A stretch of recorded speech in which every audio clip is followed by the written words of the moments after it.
And recently, I've been speaking to you and a few others who are in quote unquote who are typically mainstream kinds Yeah. of some of the rappers, Kanye West particularly and Ice Cube in particular, who I'm very proud of.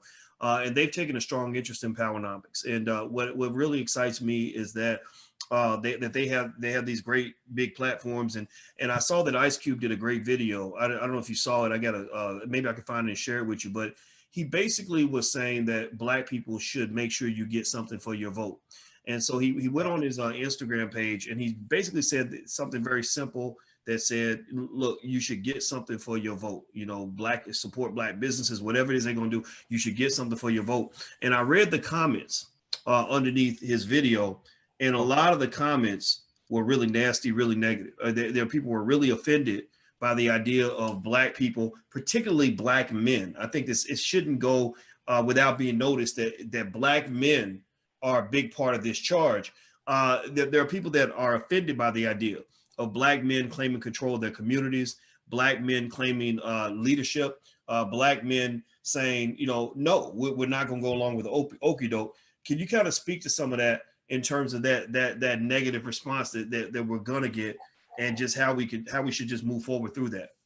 The first thing I'll tell you is that you should anticipate that. There are always a flock number of people that always want to maintain the status quo. And that's one of the primary responsibility of the Black overclass. And Black overclass don't mean only those who got money. It means those who've been miseducated and they join that Black overclass. Their primary responsibility is to maintain the status quo on race matters in America and make sure nothing intrudes to change anything. If Black folk have been in the lowest rung of a social acceptability ever since slavery, at the bottom of the rung, they have less than anybody. They have 1/2 of 1% of anything of power and of value. Absolutely no more than 1/2.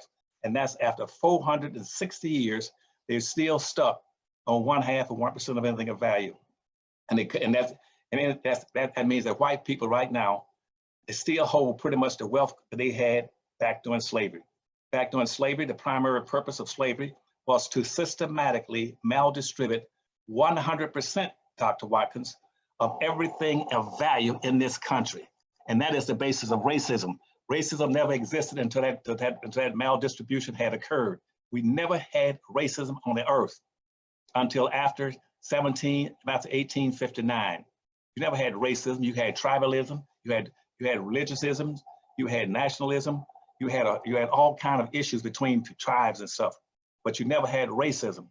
Racism came in once that contest of people were competing to own and develop the land in the Americas, North America, Central America, and South America. And once slavery was injected, and white folks and I had systematically acquired 100%, listen now, 100% of all the land, the resources, the wealth, the income, the businesses, the power, rights, privileges, and controls of all levels in government into the hands of the dominant white society. When that occurred about 1859, the same time Darwin came out about the survival of the fittest and the strongest, when that came out, that's when racism came into existence. The race ended. Race is a contest between groups of people who are competing for the ownership and control of resources. I'm gonna say that to you again. Capitalism and racism is based on a very simple premise. They came into existence at the same time. Whites now changed it around, twisted so Black folk would get confused and stay confused and be miseducated. That's what it came into existence for.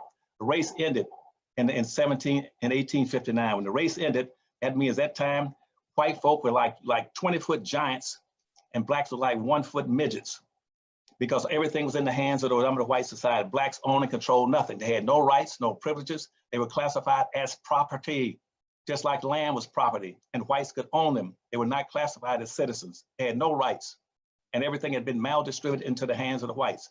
And then following that, they began to social condition Black folk, to Black folk to accept what racism was. And see, what the whites did, then they took the word race